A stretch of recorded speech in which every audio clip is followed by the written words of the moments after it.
Welcome, everybody, to the American Space Museum. I'm Marquette, and we're so glad you're with us to stay curious. Today, we're going to talk about our auction that is going to be October 7th. I'm going to show you some fabulous items that are in this auction that pre-bidding is going on right now. The auction is going to be October 7th at noon, and we're going to talk all about that. We've got um, an astronaut birthday coming on here, so let's kick that off. Marty's back in the seat here. Hi, Marty. Glad to have you back, and hope everything's well with you, sir. Yep, everything's good. Glad to be back. Good. We're going to kick off. We got a few of your items that are in the auction to show off today, and get him some lunch money. Okay, so with the commission he can make on these items. So over 350 lots of great space memorabilia. We're going to talk all about that here in a minute. And first one to kick off the show by talking about our Galaxy of Giving fundraiser that we're going to kick off. Our space memorabilia auctions are being restructured financially, and ASM is positioning ourselves to be less dependent on our auctions as a source of revenue and create new and solid financial avenues for our nonprofit. This includes the Galaxy of Giving campaign that will begin November 1st.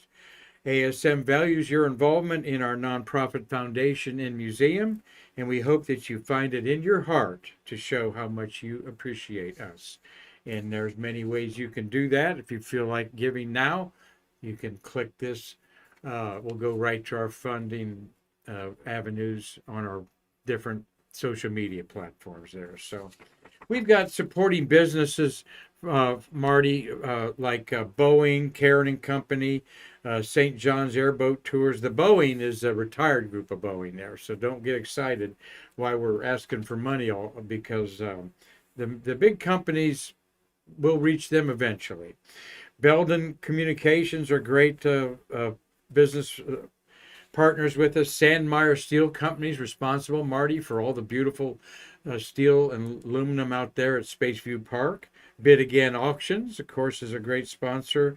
We've got Florida Today Synergy, our friend Gary, that knows all about plants. He's coming on here. Gary Studi is Synergy Incorporated. He will do a show a week from Friday with us. Delaware North, the Kennedy Visitors Complex, and Comfort Keepers Heating and Air, and Keomac have all given us money in the past year, and we appreciate that at our nonprofits. So, well, we want to also, this is why we are in such, everyone in our country right now, post-pandemic and in this inflationary times. But this is the first bus tour that we had after the pandemic, probably about spring of 2022 is what I'm gathering. And our museum was actually closed for 9 months or about 6 months. And we finally got some bus tours from the villages. People have masks on there and so forth. And this is the groups that we attract that we love to have in our museum.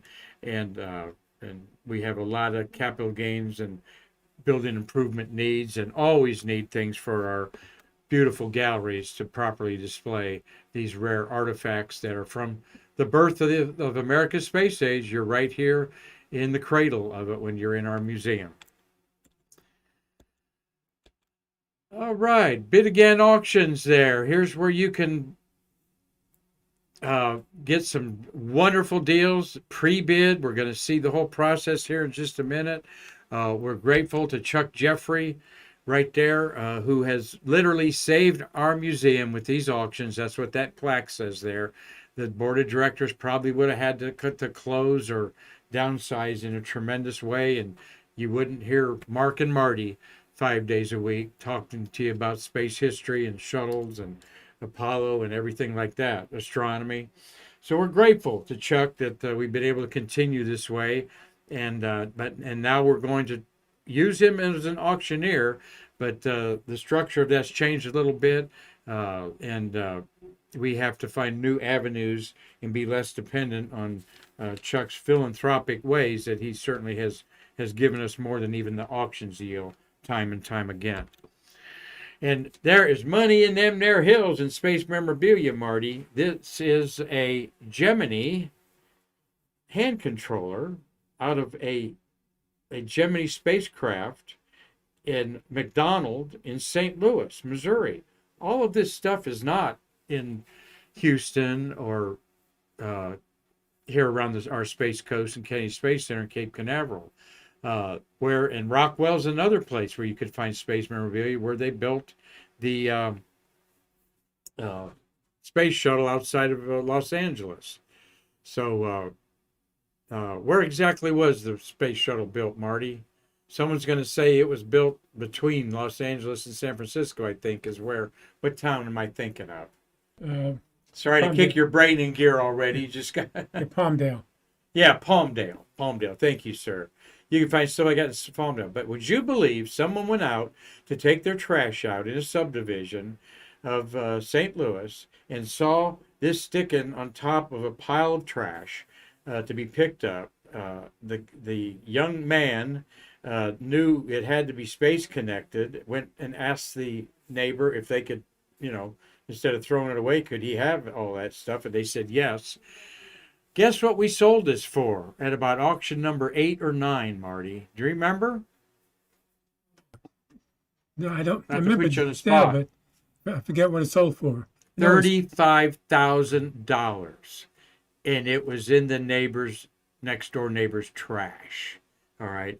And this is ready to plug into a Gemini spacecraft. It was actually a simulator, most likely. Didn't have a bit of paperwork on it, but you knew what it was.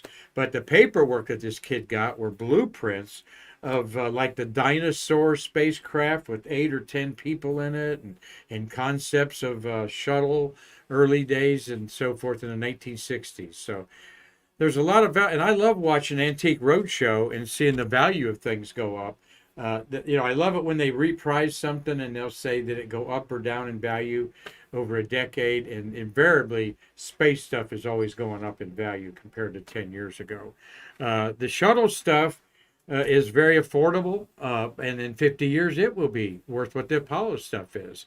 And Apollo stuff, an 8x10 photograph of one of the pictures on the moon on a Kodak paper, that means it was printed in 1969, can go for $200, $300, $400, depending what the subject matter is. So, all right, we want to remind everybody that it is the first day of autumn. All right, summer's over, but for our good friend Cliff Watson, this is springtime for him in Pomona, Australia. Hey, mate, good to hear you chime in from now and then. Cliff Watson, an amateur astronomer down under, and I'm not sure how bad their winter's been, but they're looking forward to spring hitting the same time we have autumn. Saturday, September 23rd, 2:50 a.m. Eastern Daylight Time, all right, is when the sun is directly overhead the equator. Spring-fall equinox right there. And we have equal day and equal night. When we have the summer solstice on June 21st, the sun is directly over the Tropic of Cancer up there. That's why it's so hot, all right? Because it's more direct sunlight and we're facing into it, all right? This actually shows, this actually shows you summertime on the summer solstice on the bottom, depending where the sun is. If the sun's on the left, they've got this backwards, and I'm not going to confuse you with that. Or confuse you with this. It's all about incoming solar energy is greatest, okay, when we're looking at, when we're in the summertime on the left, and the Earth globe is tilted 24.5 degrees, we're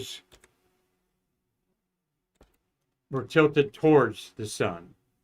Now, on the opposite side of the sun here, we're tilted away from the sun in the wintertime. That is the principle of, you can't get a suntan at 10 in the morning. The rays, the sun's too low, and the rays are not so direct, and they're not as hot as when the sun's directly overhead. Those rays are literally going through less Earth atmosphere directly overhead than when they're at 10 o'clock or at 5 o'clock or 4 in the afternoon. You don't go out at 4 in the afternoon to the beach, say I'm going to get a tan. That's too late. You might get a little bit of heat on you. But so that's the principle here. It's the angle. We're not orbiting straight up and down. And in fact, the Earth is farthest from the sun when? In July. We're about 95 million miles away from the sun in July, and we're about 91 million miles away from it in January. So we're closest to the sun in January. That's why the southern hemisphere has hotter summers. Well, enjoy the summer, the autumnal equinox all you can. We have a birthday today of a really a gentleman I'd love to meet, Marty. Hope he comes out and does some autograph sessions. Happy 68th birthday to Rick Hebe. He's a shuttle astronaut born September 21st, 1955 in Jamestown, North Dakota. North Dakota. Wow. How many astronauts you think are from North Dakota? Well, I looked it up for you. There's another one. Yep, two, Marty. James Buckley, a Hall of Famer's from there. I think Hebe is a Hall of Fame astronaut. He ought to be. He has 3 shuttle missions totaling 31 days, including 3 spacewalks, including the only ever performed 3-person EVA by NASA. I don't think Russia's ever had 3 people outside at the same time. And this was STS-49. And let me consult the scroll here as we look at that picture. He is in the facing you there. And this was Tom Akers and Peter Thowett. Thowett's in the right, red stripes on the right, and I'm pretty sure Akers is on the left, and Hebe is in the middle. Let's see, 49 was a mission that our friend Bruce Melnick was on in May 1992. Brandon Steen was the commander, Chilton the pilot, and Melnick was the backup payload specialist, and Kathy Thornton ran the arm on there in Endeavour. Very historic spacewalk there in 1992, and he was part of that. After leaving NASA, he worked at Allied Signal and Orbital for 14 years. Born in North Dakota. So I'm going to throw out there, Marty, to our watchers out there. John Darlington said he was watching. John, we thank you. He donated several artifacts that we're using in the museum. Dave Stange, what do you think are the 3 states that don't have astronauts? There are 3 states that don't have astronauts born in that state. Edith McDonald said she'd be watching. She's an instructor at the University of Central Florida. Thank you for watching, Edith. Pam Anderson is in Tampa watching our show today. And Gary Folsom, you're going to see a few postal covers, Gary. He loves those postal covers, and we're efforting to have Gary on the show here one day. It might take a year, right, Marty, or more? But Marty's helping effort that with our good friend Gary Folsom. He's part of our astronaut club that Bill Whiting's spearheading out there. All right. Well, happy birthday to Rick Hebe. Hope you have a great time. There he is, looking at a coin a few years ago out there. What are the 3? He's from North Dakota. James Buckley's from North Dakota. What 3 states do not have astronauts who were born in them? You may put your answers on the board there, Tom Usiak, and Marty will write those down there, and we'll go back to that in a minute here. All right. Well, let's get to the items we wanted to talk about today. Is our auction.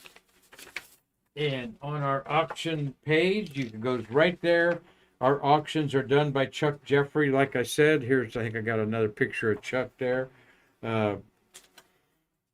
Some of the items that Chuck has assembled here is the first ever Silver Snoopy Award presented to a space worker. We'll talk about that as we get closer to this October 17th auction. That is, 2 Saturdays from the coming Saturday. You'll have a dazzling collection of Robbins medals. Robbins Medals is a manufacturer of silver and gold medallions that were specifically offered to astronauts and flown only by them on their missions. We've got a treasure trove of original NASA numbered photographs. Red numbered photographs are what you want, capturing the awe-inspiring moments of the Apollo mission. Some of those can go for $400, like the visor shot that Neil Armstrong took a Buzz, the most famous shot, I think, of photography. That we've seen that go for $1,000, not signed, an 8x10, an original print out of the Johnson Space Center labs. We got a piece of the moon that you can hold in your hand, a lunar safety line that was carried to the moon by Edgar Mitchell. Could have dust on it. You never know. So the countdown to the auction has already started. You can hit that QR code. It'll take you there, and you can pre-bid on some really cool space memorabilia. Let's get into that and talk about it. So I said 500 to, there's where's my first and last one there? Oh, I'm missing one. Okay. I can wing it on that. Oh, no, I got it here. 355 items, okay, in this auction. And there's the first four. We're going to look at the first four and the last two. To the left is Flown Atlas Agena Rocket Skin Cup souvenirs. These were sold at the Cape Canaveral gift shop back in the 60s. It has a piece of an Atlas rocket that blew up. One of them's a keychain. You can have three of them there for, should go, their value of $100, at least $35, $40 a piece. Starting bid's $50. Then you got a space-related package of stamps. All right, that's always cool to have for you philatelists out there. It's got a bid of $20, and it should go for 50 to 100. Now, when you bid in this auction and you buy something for $100, we're going to add a 20% auction fee for our charity on that. So you would actually pay $120 plus the shipping, and if there's any packing charges. Item number 3 is rare German Peenemünde badges, all right, that have a certificate of authenticity there. Those are worth $400. And then once in a while, we'll have things outside the box like World War II items, a few maybe aviation or well-known airplane trinkets or souvenirs. And this is a 10th limited edition coin, I believe, that was at on the Titanic. The last two items are still worth $100 or more. Space Shuttle information books, a whole pile of them there with lithographs. Worth every dollar of $100. Starting bid $50. And then Glenn Kingsley is an astronaut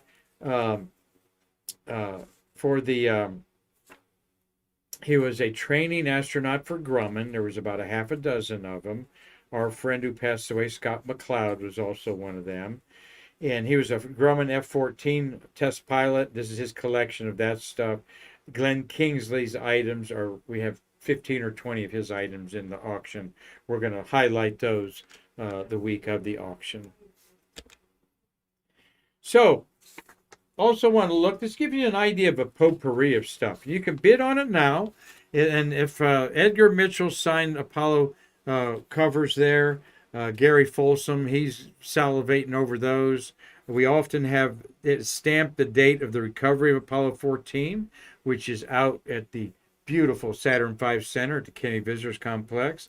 The next item, top left, to the left, is Apollo 14 on the surface, lanyard, okay, rope, if you would. It was part of the mechanisms that would hoist up in a pulley the box up to the door of the lunar lander.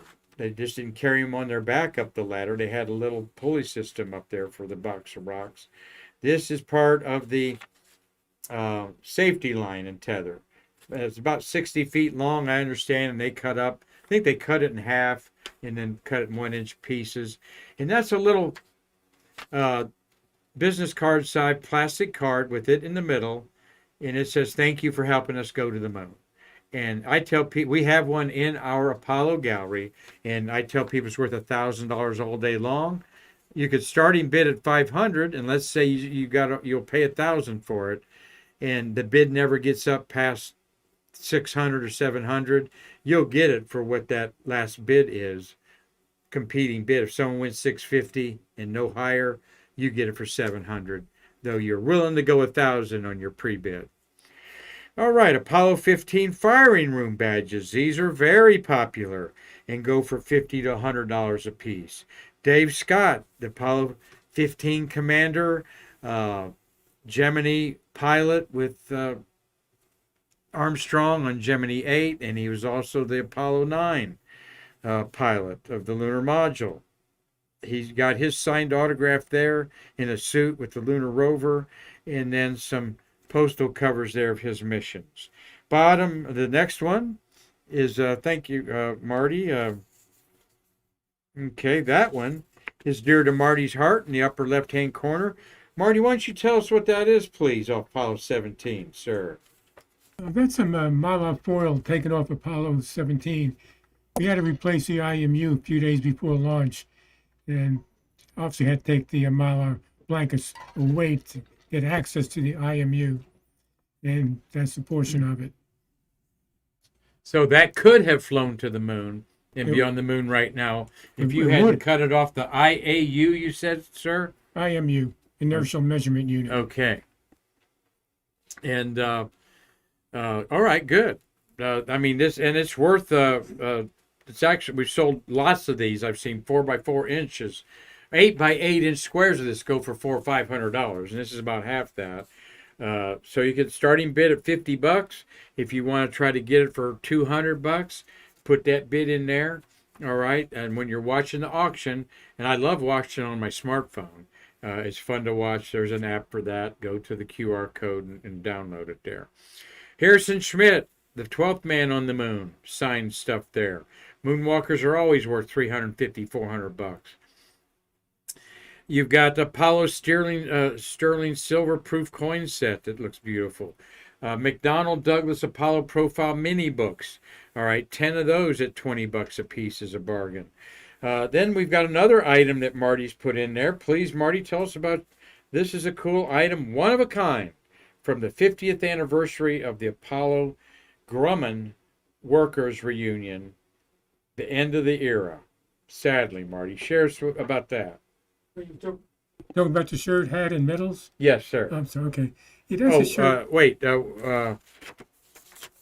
Yeah, okay. Is that the next one that came up? Yeah, the blue there. The NASA patch came up first. Right, the patch came up there. I was just seeing what I've got my. Yeah, okay. Yeah, that blue shirt is part of Grumman, the Grumman group that Marty spearheaded their anniversaries. Yeah, we had the end of Apollo era celebration. That's the shirt and the hat that we were giving out, or selling actually. And then we have called a painted medal. And then we have a silver medal, 0.999 silver. Yes, it's worth having that silver medal Yeah. itself. Minimum, this is all worth is like $200. And great, thank you, Marty. The left patch, that meatball, NASA meatball, that's easily worth $100. Now, our Chuck Jeffrey knows patches like I can't believe anybody does. There's several websites where you can tutor yourself. Go to spacepatches.com. But this is worth $100. And one of the first things about any patches is it has to have a cloth backing. If it has a plastic back, it's in the 70s, okay? This is from the 1960s, and that's why it's worth a lot of money. And then you've got our good friend Ken Havicott is a memorabilia seller all his life, one of the world premier experts. He always puts things in. This looks like one of his, where there's a sample that they use in laboratories where they create moon soil and Martian soil. And this is what some of those places have created that to mimics what moon dust and Mars dust would be like. Apollo era astronaut autograph signed there, you see. Yes, Story Musgrave was an Apollo Skylab astronaut in training. And there I see Al Warden and Bill Pogue there on the right. So let's go see what else we're going to. That's the one I was talking about earlier, Marty, is another 50th anniversary from that great Grumman group there. That silver coin is just beautiful. The hat, the Grumman logo. This is all worth at least $200. He's got one bid in there. Someone's put a bid in. They could have put $1,000 in there for a bid, but because they're the only bid, they get it at $50, the starting bid. See how that works. So get your bids in now so you don't have to worry about it as you're lounging around in the evening, winding down, whip it up there and see what you can find that you might like.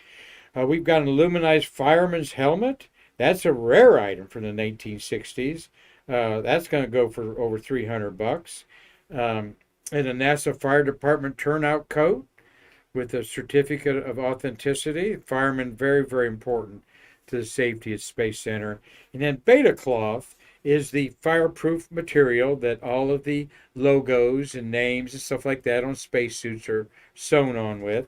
So having a meatball beta cloth is a cool thing, and those are worth $100 all day long. So bid $200 on it, maybe you'll get it for $50. Now we move to a couple of the other items that are launch medallions. And have I got Woody in there? Let me see. I might have that out of sequence. Let's go to, wanted to show a picture of Woody Spring, a very popular astronaut in the astronaut encounters at the Visitors Complex. Woody has donated many items to Chuck Jeffrey to put up through his Bid Again auctions. And he has got these Robbins medallions. Robbins is a company that created these gorgeous medallions. They are pre-ordered and flown to space by the astronauts. Some are quite expensive in the thousands of dollars, but you can have STS-2 that Woody bought as an investment many years ago for $400 or $500 maybe. The starting bid is $300 though. Starting bid on the Woody Spring STS-3 Robbins medals, $300. All right, worth every penny of that. These are the most sought after coins, medallions, whatever, of the shuttle program flown in space. Of course, the ones from the lunar Apollo eras that's where you put a 1 in front of these $400, $500 prices for the shuttle. American flag flown on STS-2 Columbia. That'd be nice to have. That's worth $300 or $400 all day long. Woody signed the STS-1 launch. I believe he was a Capcom or something with that launch. That's why he merits being sold on that. Marty, anybody come up with what 3 states have never had an astronaut fly from that, be born in that soil? Yeah, Dave Stange said Nevada, Vermont, Wyoming. That's correct. That's correct. Nevada, Vermont, Wyoming, Dave Stange. And as soon as you get your butt down here in our museum again, we'll be happy to give you I'll give you a space flown payload bayliner. All right, that's worth $20 all day long. No, thank you. Cool. Nevada, Vermont, and Wyoming do not have astronauts born in those states in America. So 47 of them do. And we love throwing a little bit of trivia out there to you once in a while. All right, very good. There is a good old Woody Spring. Woody, Marty, you've seen him talk a few times, and he's signed about 20 things for you over the years, I think. He's got a really nice, he's a gentle man, isn't he? He's got a nice way about him. You got anything to say about Woody? No, just to reiterate what you said. Actually, he came to a couple of the races I put on for the museum, and he stood out there after the award ceremony, signing autographs, handing out pictures. So a real nice guy. Yeah. And then just one mission, because he got caught up in the Challenger explosion. And he was going to have to wait 5 or 6 years to fly again, and he segued out of that. All right, there's a Woody Spring STS-51D Robbins medal. Our friend Charlie Walker is on the bottom down on there. Flew his electrophoresis experiment on that. 51B is a special gold medal, all right? The other ones are silver. Whatever the price of silver is out there, I'm not sure the weight of these. That's detailed in the little bit of description there. But a gold medallion, this is going to go minimum $2,500, which is probably what it weighs in gold. All right, and could go for up to $8,000. All right, so these do not come available very often. All right, these were investment opportunities for astronauts or to give their wife or themselves a nice medallion to hang around their neck, and I've seen quite a few of them around people's necks. All right, so, and then there's a full crew early astronaut 51B. reason to look at my shuttle scroll here, Marty, and see when 51B was. That's a pretty early one there, and to have the full crew, that is April 1985. That is 51B. Is that what I said? Yeah, Overmeyer was he's passed away. Fred Gregory was the pilot. Lynn Thagard, Thornton, Bill Thornton, and Vandenberg and Wang flew on that Space Lab 3 mission. And that's one of my favorite patches because it has the constellation Pegasus the horse there. As I bring that up a little bigger for you all to see. I mean, 51B is, yeah. And then you got the full crew. So imagine you get the crew photo and you buy one of the medallions and then have that beautifully framed. All right. Well, that's all that we're going to share with the auction today with you all there. And we're going to feature some more highlights of that next week. In the coming week, we'll spend one day next week looking at some of the other items. Again, you can just hit there to pre-bid, find it in there. All right. Marty, who'd we have staying curious with us today as you're writing down a list there? Okay. All right. Finish writing this one down. I'll get to the list. Okay. We'll remind you of our Galaxy of Giving, a way that we're going to create a constellation. We did this a couple years ago, and it just kind of fell through the cracks. But we have found a need to create, like all nonprofits, an annual type of event for giving. And we will create a new constellation every quarter from your $25 to $500 donations to our museum.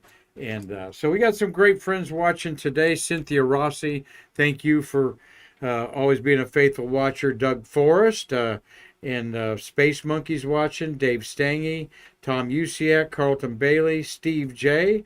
from the Lake County Spaceport. Steve, we appreciate you supporting our museum. We will advertise Steve's business he has for you modelers out there. He has a business that has decals for your shuttle models and other models out there. Steve J. All right. And my buddy Cliff Watson. We met each other 5 years ago during the Great American Eclipse in 2017. And I'm glad to always see his name pop up there. And Cliff gives us a lot of money through the Facebook Star campaign that you can always do that. I think on this transmission is a way to do that. And when you go and look at this program that's when you have to donate. You can go on YouTube and see about 400 of our shows on there. And there's a little tab with 3 buttons on the right. If it's not apparent, hit that and it says thanks.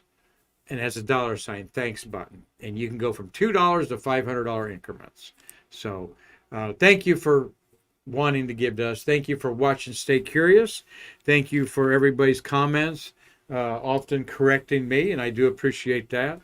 And a lot of comments that aren't correcting me, but complimenting Marty and I for our enthusiasm as well as our tenacity. Marty, this was episode 894 today, my friend. So we're going to try to put together some future Friday stuff for you. Tomorrow's or this weekend is the weekend that maybe that Indian rover will come back alive. All right, we're looking for that opportunity. So until Friday, we thank everybody for watching. I'm Mark Marquette saying I can't wait to see you again to what? Bridge the space between us.